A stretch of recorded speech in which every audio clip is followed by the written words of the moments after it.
नमो भगवते वासुदेवाय। श्रीमद्भागवत महापुराण तृतीय स्कंद पहला अध्याय। उद्धव और विदुर जी की भेंट। श्री सुखदेव जी ने परीक्षित से कहा कि जो बात तुमने पूछी है वही पूर्व काल में अपने सुख समृद्धि से पूर्ण घर को छोड़कर वन में गए हुए विदुर जी ने भगवान मैत्री जी से पूछी थी। जब सर्वेश्वर भगवान श्री कृष्ण पांडवों के दूत बनकर गए थे तब वे दुर्योधन के महलों को छोड़कर उसी विदुर जी के घर में उसे अपना ही समझकर बिना बुलाए चले जाते थे। तब राजा परीक्षित ने सुखदेव जी से यह पूछा कि हे प्रभु, यह तो बतलाइए कि भगवान मैत्रेय के साथ विदुर जी का समागम कहाँ और किस प्रकार हुआ। तब सूत जी शौनक ऋषियों से कहते हैं कि सर्वज्ञ सुखदेव जी ने राजा परीक्षित के इस प्रकार पूछने पर अति प्रसन्न होकर कहा कि सुनो। श्री सुखदेव जी परीक्षित को कहने लगे, यह उन दिनों की बात है जब राजा धृतराष्ट्र अंधे राजा ने अन्यायपूर्वक अपने दुष्ट पुत्रों का पालन पोषण करते हुए अपने छोटे भाई पांडु के अनाथ बालकों को लाक्षा भवन में भेजकर आग लगवा दी। जब उनकी पुत्र वधू और महाराज युधिष्ठिर की पटरानी द्रौपदी के केश दुशासन ने भरी सभा में खींचे, उस समय द्रौपदी की आंखों से आंसुओं की धारा बह चली और उस प्रवाह से उसके वक्षस्थल पर लगा हुआ केसर भी बह चला। किंतु धृतराष्ट्र ने अपने पुत्र को उस कुकर्म से नहीं रोका।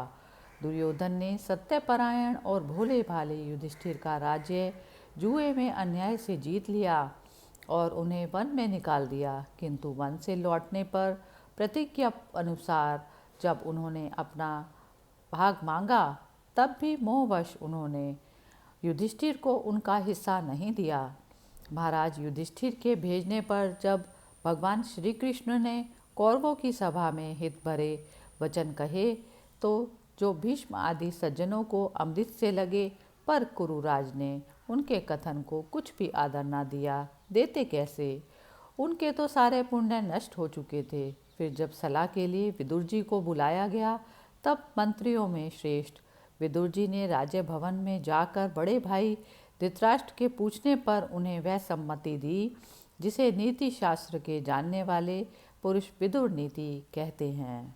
उन्होंने कहा, महाराज, आप अजात शत्रु महात्मा युधिष्ठिर को उनका हिस्सा दे दीजिए। वे आपके ना सहने योग्य अपराध को भी सह रहे हैं। भीमरूप काले नाग से तो आप भी बहुत डरते हैं। देखिए, वह अपने छोटे भाइयों के सहित बदला लेने के लिए बड़े क्रोध से फुंकारे मार रहा है। आपको पता नहीं, भगवान श्री कृष्ण ने पांडवों को अपना लिया है। वे यदुवीरों के आराध्य देव इस समय अपनी राजधानी द्वारिकापुरी में विराजमान हैं। उन्होंने पृथ्वी के सभी बड़े बड़े राजाओं को अपने अधीन कर लिया है तथा ब्राह्मण और देवता भी उन्हीं के पक्ष में हैं। जिसे आप पुत्र मानकर पाल रहे हैं तथा जिसकी हाँ में हाँ मिलाते जा रहे हैं, उस दुर्योधन के रूप में तो मूर्तिमान दोष ही आपके घर में घुस बैठा है। यह तो साक्षात भगवान श्री कृष्ण से द्वेष करने वाला है। इसी के कारण आप भगवान श्री कृष्ण से विमुख होकर श्रीहीन हो रहे हैं। यदि आप अपने कुल की कुशल चाहते हैं तो उस दुष्ट को तुरंत ही त्याग दीजिए। विदुर जी का ऐसा सुंदर स्वभाव था कि साधु जन भी उसे प्राप्त करने की इच्छा करते थे। किंतु उनकी यह बात सुनते ही कर्ण, दुशासन और शकुनी के सहित दुर्योधन के होठ अत्यंत क्रोध से भड़कने लगे और उसने उनका तिरस्कार करते हुए कहा, अरे, इस कुटिल दासी पुत्र को यहाँ किसने बुलाया है? यह जिनके टुकड़े खाकर जीता है उन्हीं के प्रतिकूल होकर शत्रु का काम बनाना चाहता है। इसके प्राण तो मत लो, परंतु इसे हमारे नगर से तुरंत बाहर निकाल दो। भाई के सामने ही कानों में बाण के समान लगने वाले इन अत्यंत कठोर वचनों से मर्माहत होकर भी विदुर जी ने कुछ बुरा ना माना और भगवान की माया को प्रबल समझकर अपना धनुष राजद्वार पर रख वे हस्तिनापुर से चल दिए। कौरवों को विदुर जैसे महात्मा बड़े पुण्य से प्राप्त हुए थे।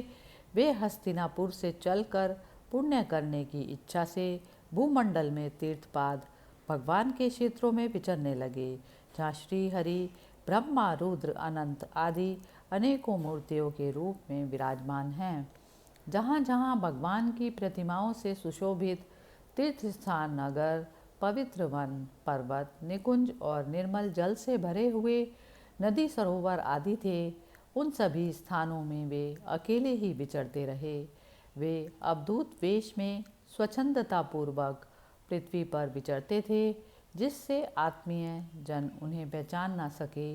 वे शरीर को ना तो सजाते थे, पवित्र और साधारण भोजन करते, शुद्ध वृत्ति से जीवन निर्वाह करते, प्रत्येक तीर्थ में स्नान करते, जमीन पर सोते और भगवान को प्रसन्न करने वाले व्रतों का पालन करते रहते।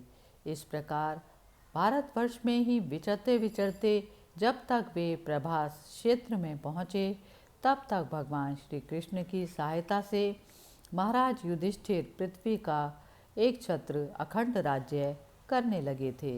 वहाँ उन्होंने अपने कौरव बंधुओं के विनाश का समाचार सुना, जो आपस की कलह के कारण परस्पर लड़ भिड़कर उसी प्रकार नष्ट हो गए थे, जैसे अपनी ही रगड़ से उत्पन्न हुई आग से बांसों का सारा जंगल जलकर खाक हो जाता है। यह सुनकर वे शोक करते हुए चुपचाप सरस्वती के तीर पर आ गए। वहाँ उन्होंने त्रित, उष्णा, मनु, पृथु, अग्नि, असित, वायु, सुदास, गौ, गुहु और श्राद्धदेव के नामों से प्रसिद्ध 11 तीर्थों का सेवन किया।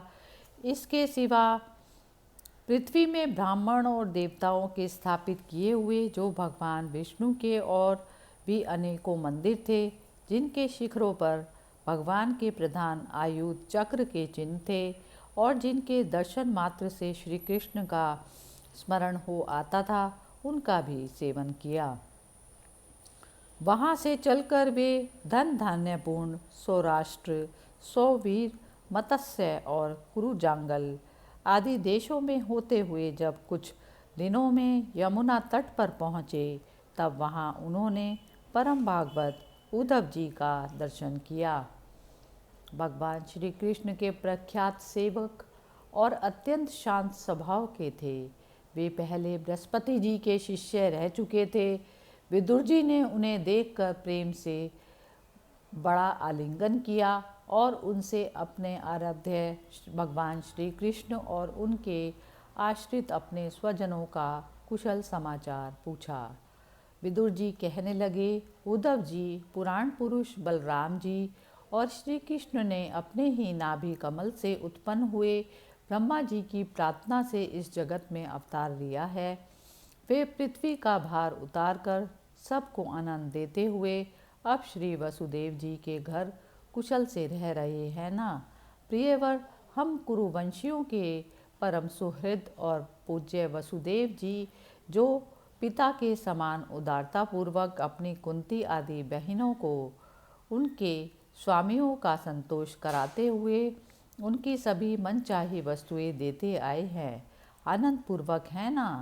प्यारे उद्धव जी, यादवों के सेनापति वीरवर प्रद्युम्न जी तो प्रसन्न है ना, और जो पूर्व जन्म में कामदेव थे तथा जिन्हें देवी रुक्मिणी जी ने ब्राह्मणों की आराधना करके भगवान से प्राप्त किया था।